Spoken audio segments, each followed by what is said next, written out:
Well, it is chilly.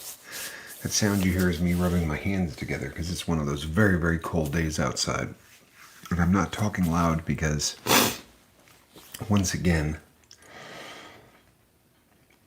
I'm having some issues with my head. It's not as bad as it was, but I am having a headache. For all of the people who have voiced concerns, I have started the process of scheduling an opportunity to go in and see a doctor. I'm going to explain this for those that I have apparently never done a pretty good job of explaining this in the past. So here's the deal. I have been diagnosed with something called cerebral infarction, and when I am no longer alive, they will call it chronic traumatic encephalopathy, which is what the people who were in the NFL. Good morning. I'm hanging in there, Daniel. I have a headache. I don't have the headache that I had the other day. I'm doing considerably better than I was. But chronic traumatic encephalopathy, the thing that the people in the NFL are all suing over, is caused by too many concussions. And you can't diagnose it while somebody is alive. You have to basically biopsy a brain in order to diagnose it. But if you're alive when they diagnose it, they call it cerebral infarction. So I did backflips on skis. That was pretty much my go-to move as a skier. And when you over-rotate a backflip, right, you're coming into the jump at about 35 miles an hour, right, 30 miles an hour. And you launch into the air and your head goes back, you do a backflip. If you over-rotate them, when you come down and you hit, you put your arms out and both of them are gone. And for that reason, I've had, I don't know, somewhere between 6 and 8 shoulder surgeries. All, thank God, arthroscopic. I never had to have the one where they fillet you. But your head would hit the ground, which is why you would put your arms out to try to protect your skull, right? Human nature. The people that we trained with, the North American team, would tell you to cross your arms, right, when you hit the ground. If you knew you over-rotated, you would cross your arms, and that would protect your shoulders from getting dislocated. And very often when your arm comes down at that speed, there is a photo of me doing a backflip on my Instagram. Fiona says, yeah, I can put a picture of it up. But if you over-rotated, I got good at crossing my arms. We all did. When you realized that, oh crap, I over-rotated, you would cross your arms. And it would protect you from getting what they called a total, which was a tear of the labrum, the rotator cuff, dislocating the shoulder, breaking the collarbone. Like all of those things would happen at once and you'd be out for a season. And that was your biggest fear as a skier, was to be out for the season. So you would cross your arms, and then you would suffer what they call a counter-coup injury, where your brain, because your brain basically floats inside cerebral spinal fluid. So you have this liquid in your brain. Well, you would come like this, and as you hit the ground, your head would hit. And the brain goes to the back of the skull. But all of that water in there protects your brain basically from going bing, bing, bing around the inside of the skull. The trouble is, when it comes back forward, all of that liquid is still in the back. So you would bruise the front of the brain on the skull. And that is a concussion, right? I lost count of the number of those that happened. I know it was over a dozen. Serious concussions. Yeah, bing, bing, bing is exactly right, Emma. And so this has caused a dead spot on the front of my brain. My brain has done that many times, I believe it. Most guys, I think, have probably been through this. So I am scheduling to go in and get it looked at again to see if the infarction is the death of tissue, right? So when you have, a heart attack is a type of infarction where you have dying muscle tissue in the heart, my brain has a spot on it from this cerebral infarction, and this is why I can't watch modern films and things like that because of how they're edited. They give me a headache. It's all part of that brain injury. And believe it or not, I used to really just be a lot sharper in terms of memory and things. I've definitely taken a hit from this, so to speak. But a lot of people have reached out with ideas of what may be causing this. This is probably what is causing this. I just have to go in and get it looked at. Unfortunately, when these things happen, they don't get smaller, right? They get bigger. And when they get bigger, they usually start to affect parts of the brain that you haven't affected in the past. And they can cause strange things to happen. You can smell things that aren't there. You can have memory. Well, for me, it wasn't memory loss. It was memory. Oh, I don't know how to describe it. I would have memories that didn't exist, which is really bizarre. But like, I'll give you just one quick example. They were talking once about a government hearing that had gone on. Zenwen, good to see you. Glad you're here. No need to chat. We know you're here.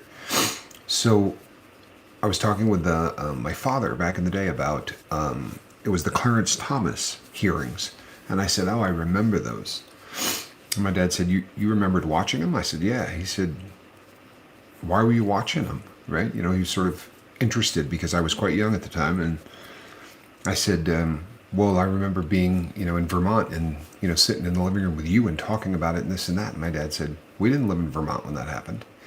And I don't mean that this was, sometimes you just sort of misplace things in your head. Well, I could pass a polygraph test without a problem, that I lived in the state of Vermont when that happened. And I had to go and check it online because I said, there's no way that I didn't live in Vermont then. But I was living in Texas at that time. I was rehabilitating after a pretty severe injury. I was in Texas after a ski injury that really kind of messed me up.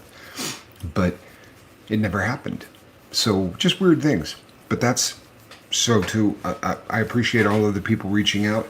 And I know there's a ton of theories, and I'm going to have it looked into. I promise you people, I'm in the process of making that happen. But more than likely, this is caused by something that I know about. Okay. So yesterday I was going back through all of the emails that I have missed. And I came across a lot of emails, and I mean a lot of them, that were talking about harm reduction. They may not realize they were talking about harm reduction because it's a term that doesn't get used very often. There are two models of sobriety, right? And one model that has gained a lot of traction over the last decade is the harm reduction model. It is not the abstinence model, right? I practice the abstinence model. I cannot do any drugs, right? I can't do any drugs because I know who I am. I know what my habits are. I know what my weaknesses are. And if I begin to do drugs of any kind, then I am in relapse. And eventually that relapse is going to lead to opiates. There are a great number of people on the lifeboat who are practicing the harm reduction model. And by that I mean they're quite proud of the fact that they've been able to back off from the amount of drugs that they do, right? There are, people who were doing 4 grams of cocaine a day who are now doing a 1/4 gram of cocaine a day and think that they are doing considerably better because of that. And they are. I'm not gonna argue that point.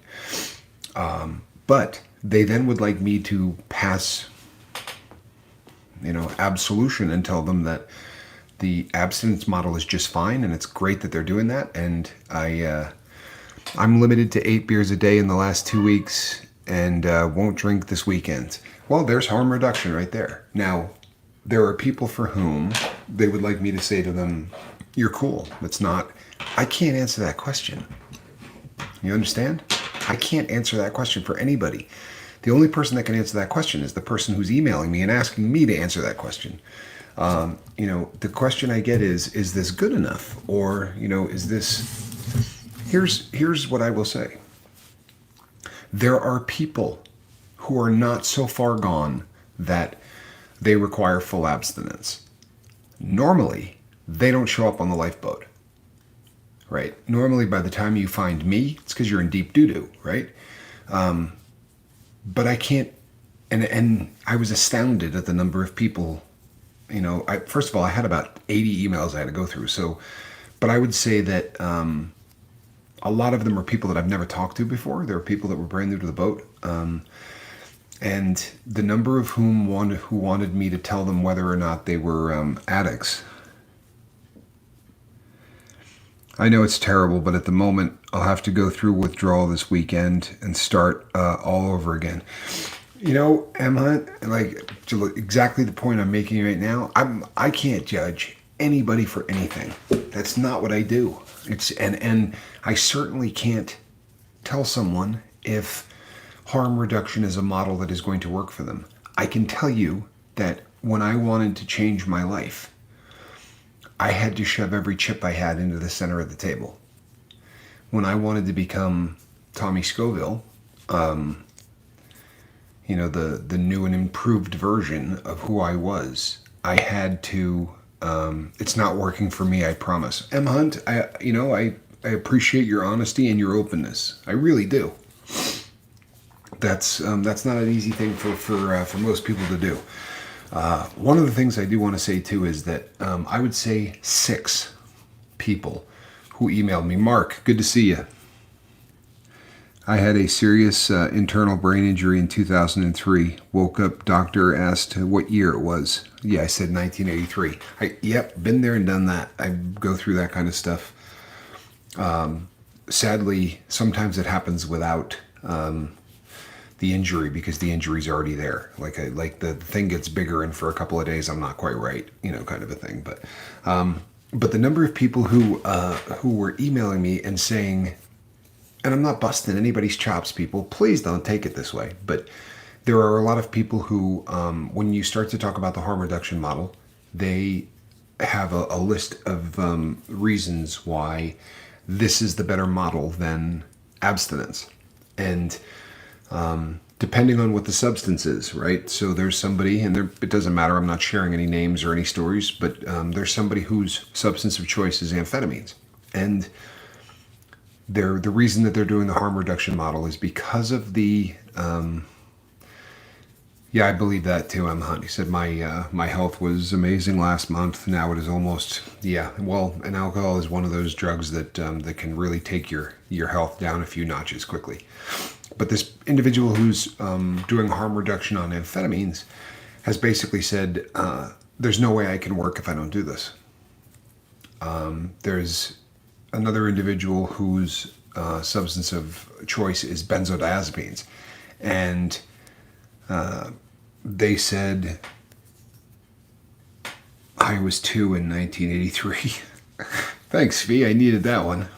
And on that note, I think I'll end the show. No, seriously. But so there's another person whose drug of choice is benzodiazepines. And they said, this individual said, I need it because I cannot interact with people socially if I am not under the influence. And I can't pass judgment on any of these things. I cannot tell you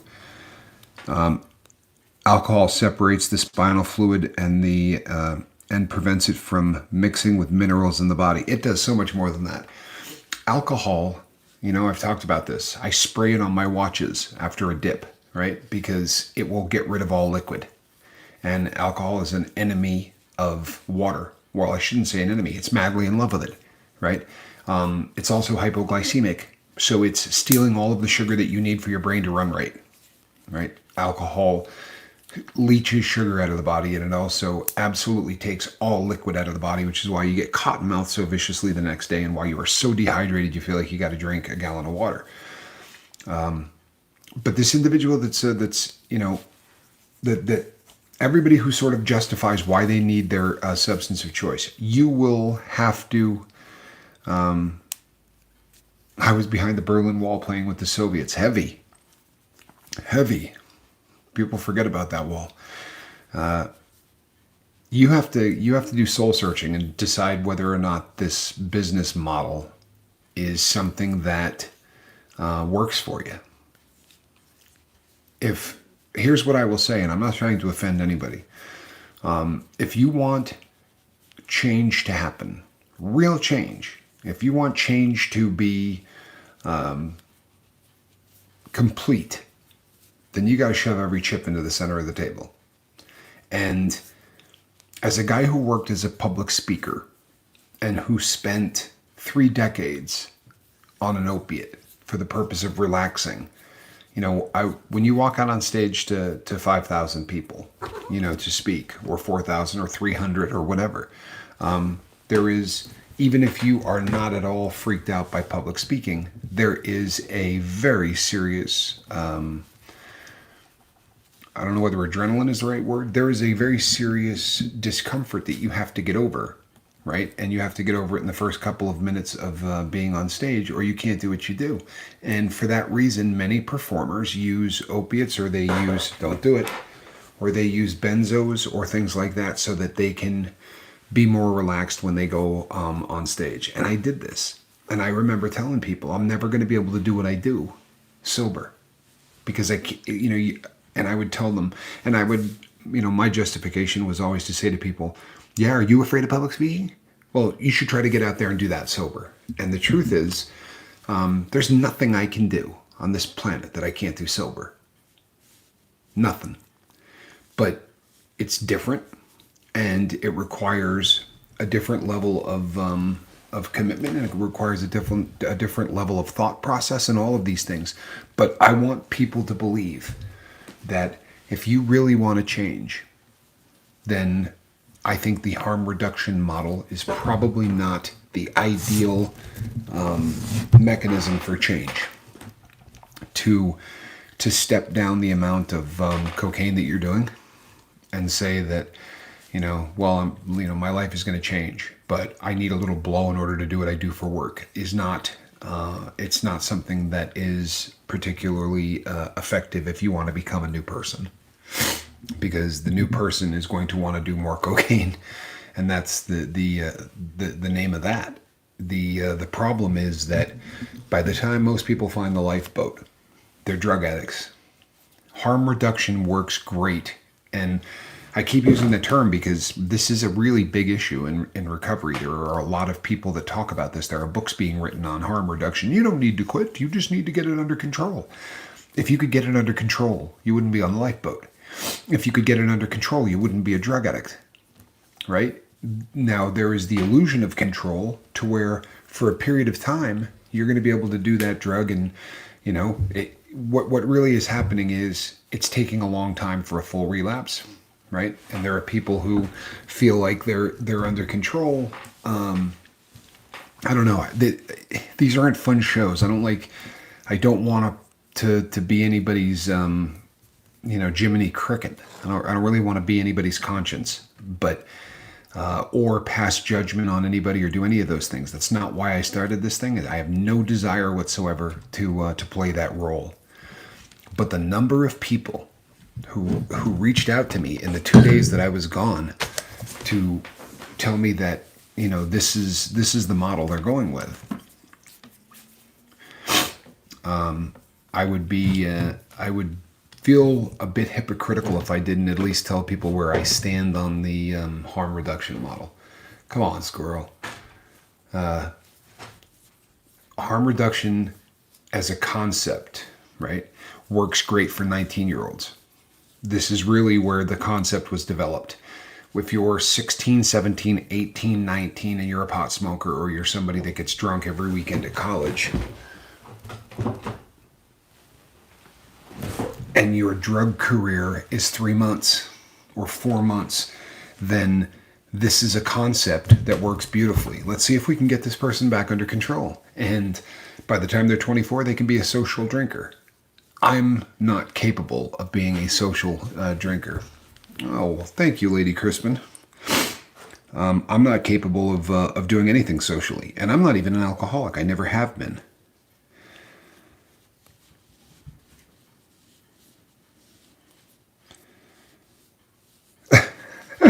Well, Linda is great.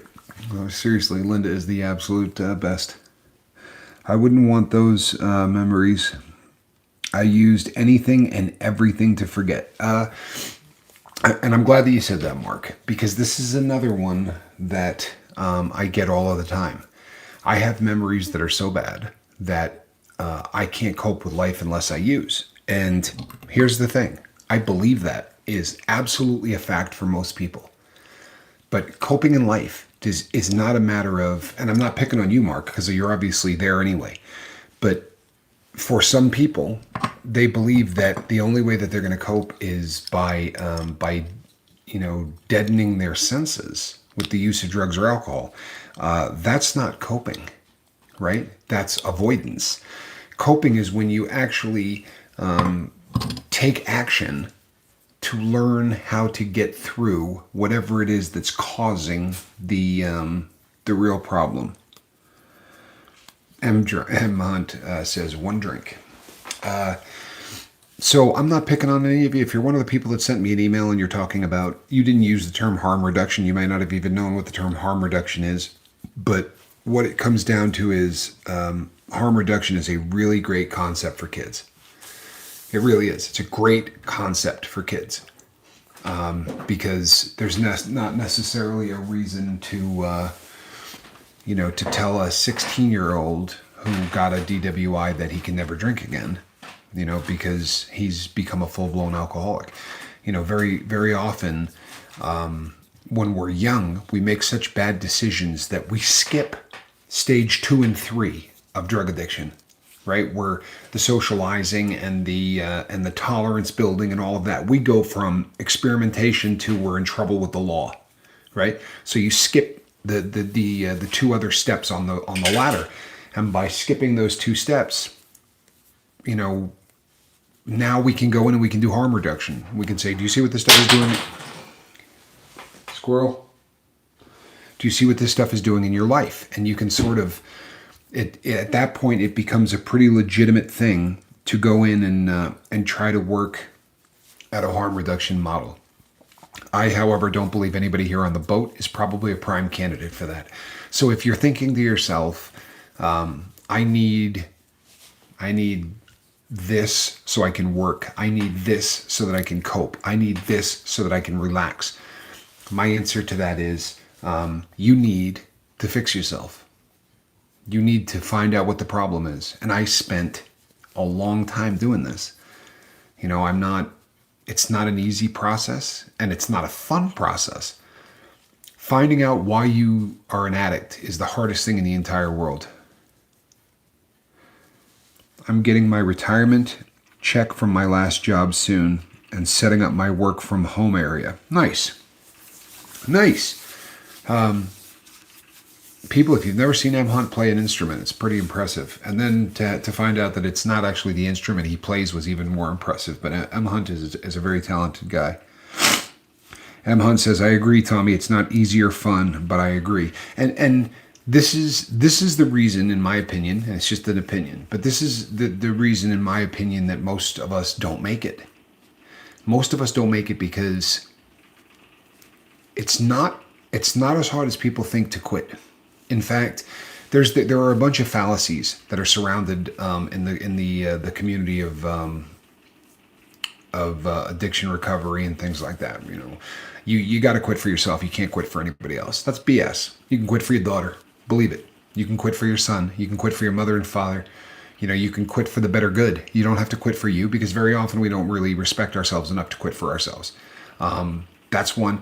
Quitting is the hardest thing in the world. It really is. It's a process. No, it's not. It's a 1-second decision, right? I'm never doing this again. That is a 1-second decision, and it's not hard. Staying sober is really hard, right? That's the issue. The issue is staying sober, and you have to stay sober for yourself. You can get sober for somebody else, but once that sobriety kicks in, you really do have to do it for you at that point. And the reason that is such an issue is because at that point, that's when you got to be all in, and that's when you got to say, I'm going to delve deeply into my mind to find out why I'm doing this. I've been on Suboxone for a long time, but I'm actually quitting those now. I'm down to 4 milligrams a day. That's what I'm doing, is 4 milligrams a day. I'm imagining you started at 16, as most people started at about 16. So yeah, that's a good step down. About a month or two back, I tapered completely off of Suboxone for the purpose of showing people that it could be done, and I did it in about a month and a half. But I only spent a week off of it, and then I got to a point where it really started to. I don't think I'm capable of not living on buprenorphine for the rest of my life, and we'll see again in 5 years.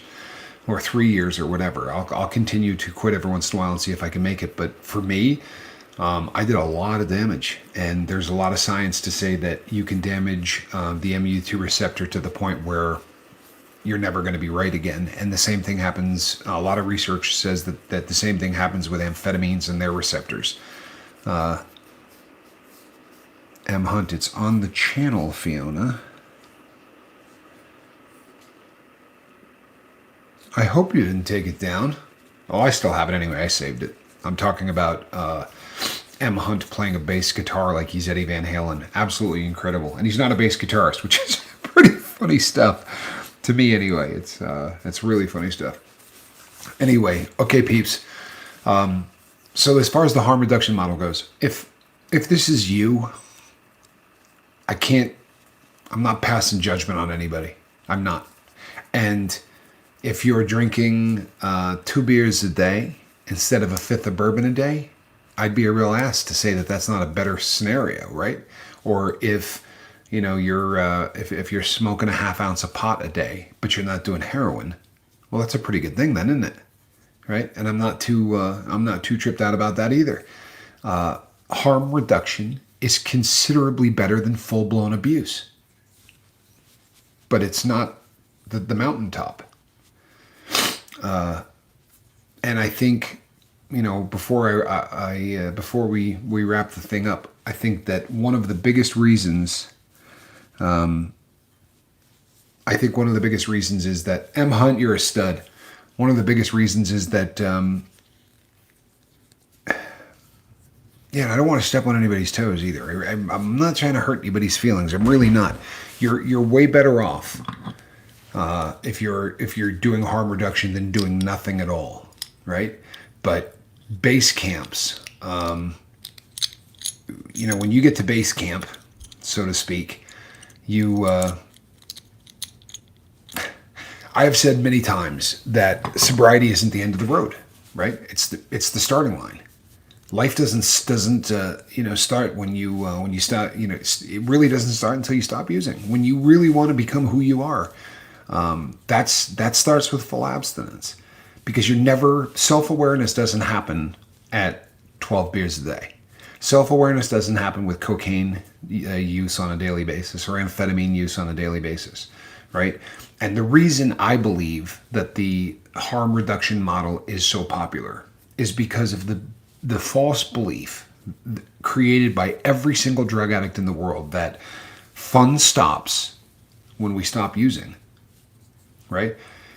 I talk to people every day who are absolutely, self-awareness cannot happen to one drink a day. And that's what I learned. You know what? M. Hunt, again, I can't pass judgment on anybody's life, but you absolutely know yourself and are very self-aware. So yeah, this belief that, I'm no longer going to have any fun because now I'm sober is an absolute death sentence. If you're trying to become a new creation and you're trying to become a better you, because there's absolutely no truth to it. Peeps, I'm having a really good time. I mean, not today and yesterday. Sobriety is a key. You are the treasure chest. Sobriety is a key. You are the treasure chest, and who you are inside is a treasure. You know what?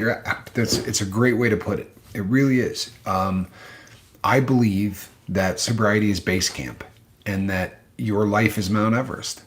You're going to see unbelievable things. You're going to see the world from angles and heights that you can't imagine. You know, the truth of the matter is, and this is something that people just seem to not get, all of the drugs that we were addicted to are inside your own head. Squirrel, I'm going to literally have to put you in the garage. I'm sorry, the kitty is trying to knock watches off of everything. Come here, you little snot. So, the drugs that you're addicted to are already in your head, right? Heroin turns on a receptor. The MU2 receptor is turned on by heroin. And that buzz is already inside your head. If you're doing methamphetamine, it is releasing brain chemicals to get you high. We come to this belief that there's magic in that little baggie. And that little baggie is going to unlock all of these wonderful things. Well, those wonderful things are already in your damn head. You have to learn how to get those things out of your head without drugs. And if that sounds impossible, what you need to realize is that about 70% of the planet does it that way, right? The air quotes normal people, there you go, chew on that. The air quotes normal people do it that way. I currently do it that way. When I'm working with somebody on the lifeboat and they get sober, or they talk about how, you know, they now have a relationship with their son or their daughter for the first time, and they talk about that, I get a wicked release of brain chemical. You know, that's a buzz for me. In fact, that's the buzz for me. A long walk. You should hear Alan Ballantyne talk about what goes on with the brain chemicals in his head after he walks for, 4 miles in an hour. You know, you see all of these different things. You can enjoy the brain chemical ride without having to pay for it. Huh? Yeah. It's a true story. You can get all of those same brain chemicals released and do it over a sustained period of time so that you're not doing the up, down, up, down, up, down. You know, I was on that roller coaster for so many years. You realize I'm not passing judgment on anybody, right? Attention-seeking squirrel. Oh, Squirrel is just awful in the morning. She's so calm at night, and she is just such a terror all day long. Fiona knows. Everybody laughs when I say, Squirrel is a wild cat. They're always like, that cat sleeps all the time. That cat doesn't ever sleep. The only time she sleeps is on the 5 o'clock p.m. lifeboat show. The rest of the day, she's destroying my house. I love her. I really do. She's one of my favorite things on earth. But boy, is she a psychopath. She's right now eating a patch cord. And I'm willing to sacrifice the patch cord because it's a lot cheaper to buy one of those than watches. The Rusty T tortoise tiger thinks she can give you dopamine, and she will. Yeah, she's... that is so funny.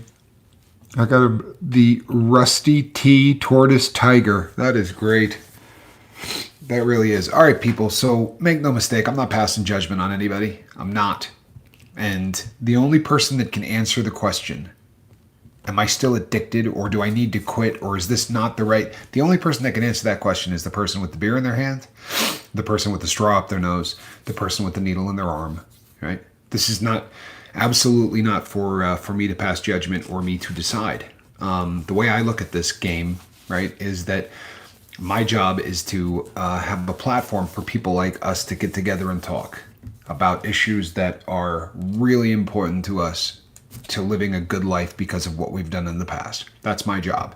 And I'm supposed to come up with some subject matters from time to time that make you reflect inside. Then you people have funded the lifeboat to a place that I have an opportunity to help people financially when that is the barrier to keep them from being sober. People who are ready to get off of the opiate treadmill and get into medical assisted treatment, or somebody that wants to try naltrexone as part of the quitting. Trainee Human says, this boat has given me 92 days sober. Just wanted to give thanks to the crew. You know what, man? That is so cool, Trainee. It really is. But what I would like to say is this. You gave yourself 92 days sober. Seriously. I am so happy that the boat had a part in that, and I'm so happy that the crew had a huge part in that.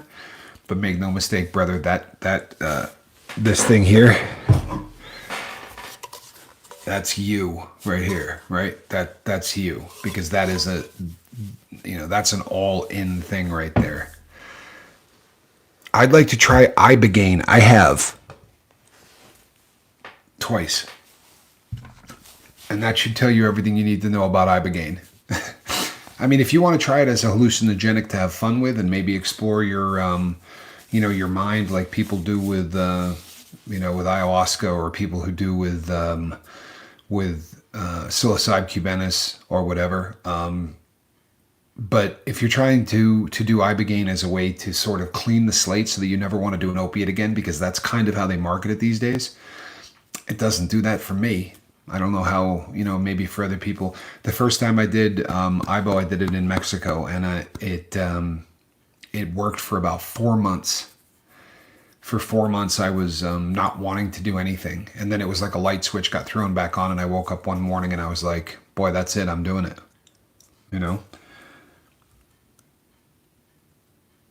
I heard it helps with long-term pause.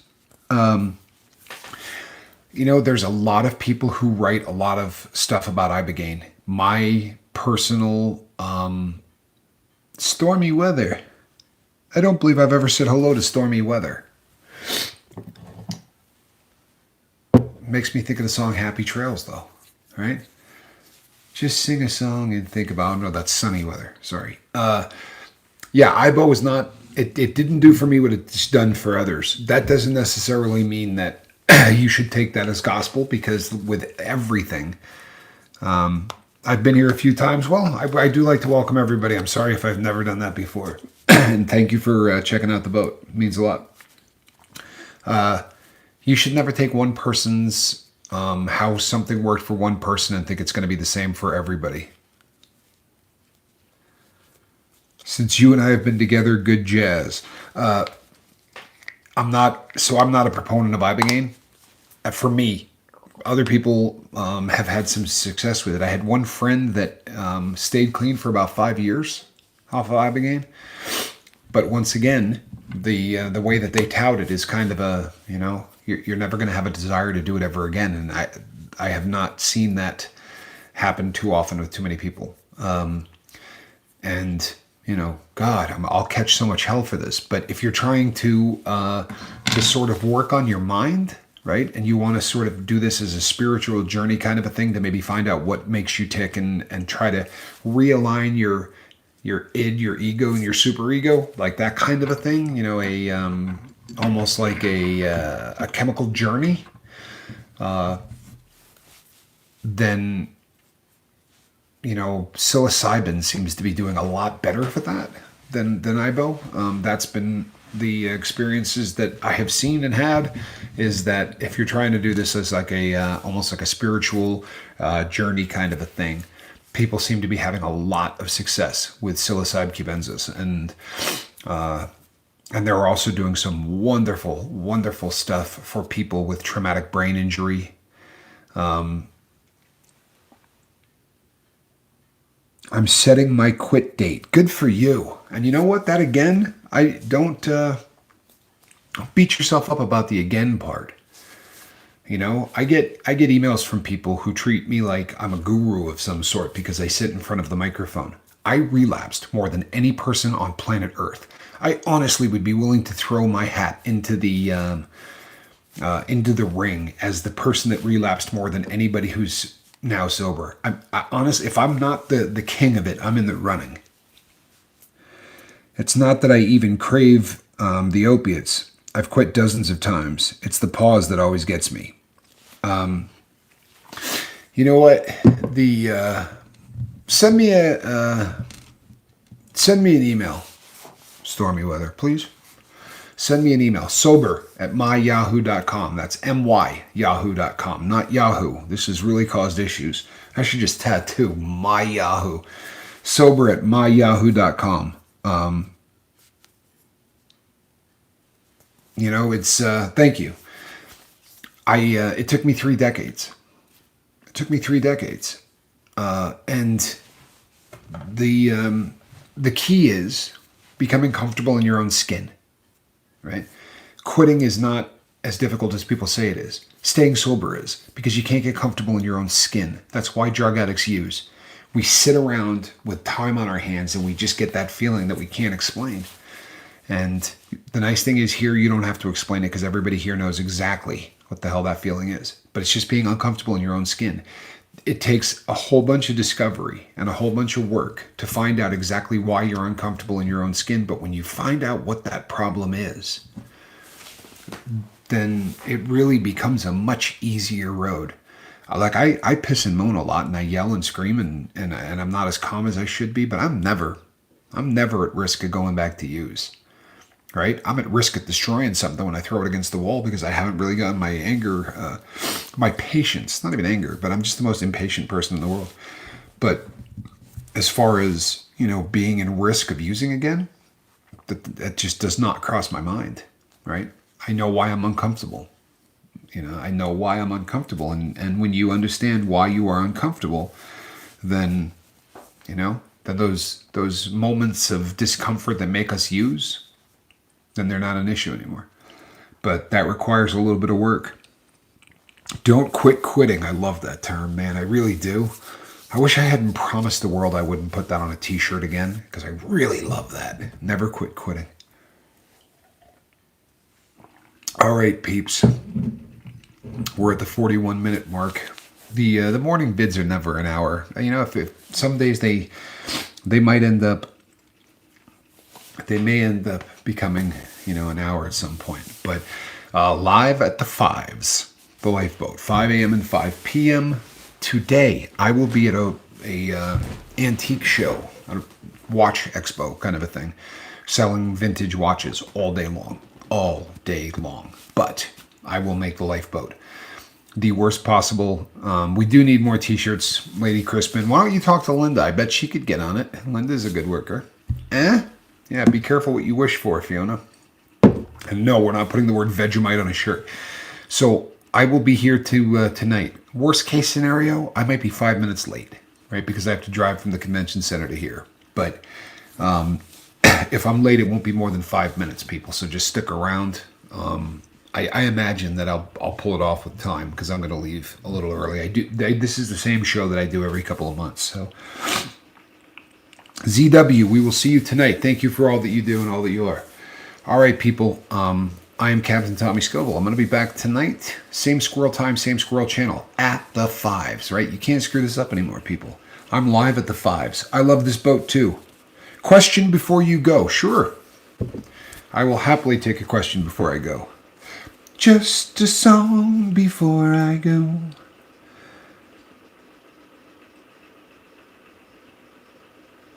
Yeah, you know what, Full of Hope? You're actually really on the money. They just wrote an article about this in the Wall Street Journal. She says, with inflation gathering speed, people want to put their money in things like watches. And you're right.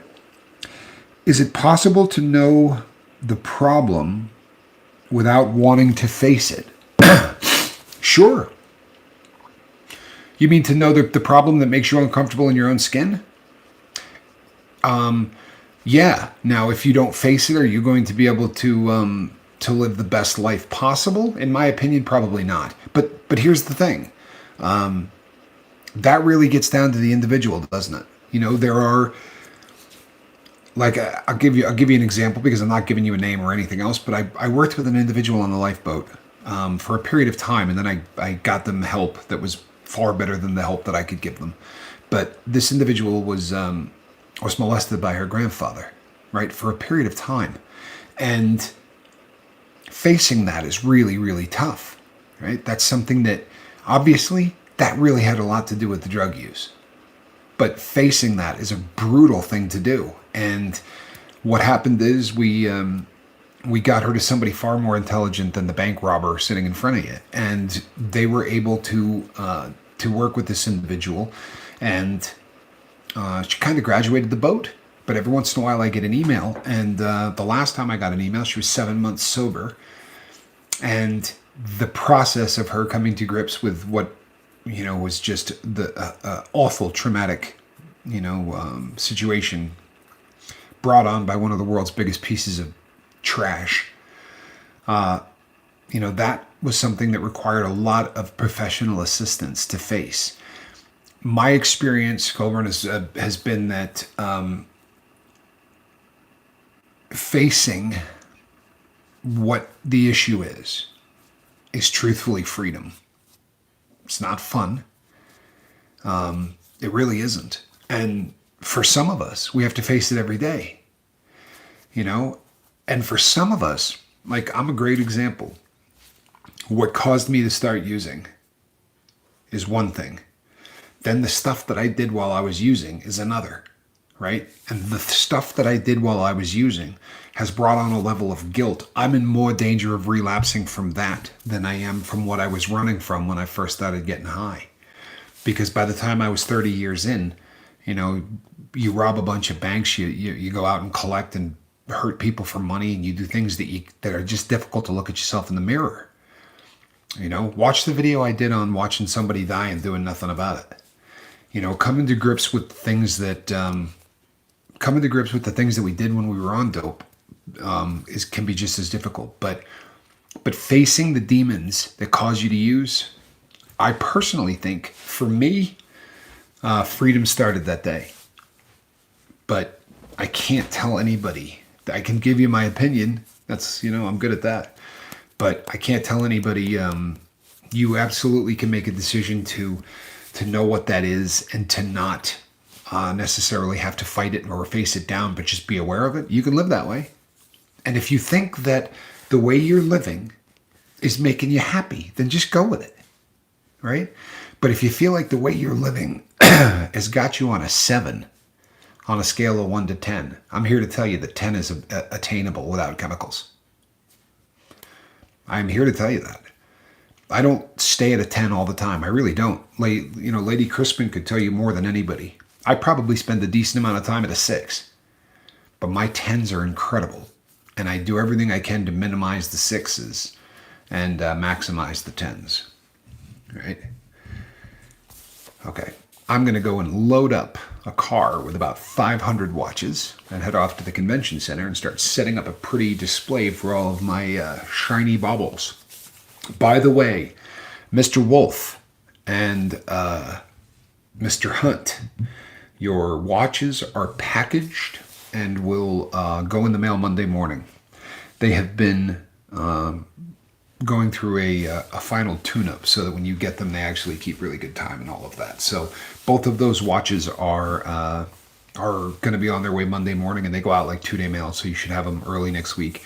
And we will expect pictures of you with your winnings so that we can post them up on the Facebook group page, and that maybe I'll even do a thumbnail or something about it. So, because that's the first big giveaway. You guys are the first winners. It's kind of a big deal. All right, peeps. I will be back at the 5, same squirrel time, same squirrel channel. Between now and then, reach out and try to save somebody. And if that somebody is yourself, hey, Tanya D, happy Saturday to you too. And if that somebody's yourself, get on it, people. Get on it. And that is a very naughty animal in a basket. Good day, everybody. We love you. Yannick's been drug-free for 30 years now. Goodness gracious. How cool is 30 years? Huh? How cool is 30 years? Congratulations. Oh, Yankee Kyle. I said that wrong. Yankee Kyle has been drug-free for almost 30 years now. Well, that's worthy of not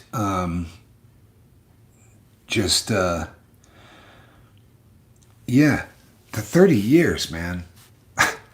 That's the mountaintop. 30 years is absolutely astounding. How cool is that, people? I'll tell you something. I quit. I was 46 when I finally got sober. God, I hope I make 30. And I don't mean sobriety. I just mean I hope I'm alive for that. That would just be, yeah. I don't know that I'm going to make 30 years of sobriety because of just how late in life I quit and because of this thing with my brain. But congratulations, Kyle. That is honestly, that just made my day. It's going to make it a lot easier to go do everything I got to do. I love hearing long sobriety numbers, man. I really do. 50 minutes, people. You got some lifeboat this morning. All right, I'm Captain Tommy Scoville, and I'll show you this little evil wretch one more time. That is a cat in a basket. Have a great day, people. We'll see you tonight on the boat. Squirrel will be here too. Love you.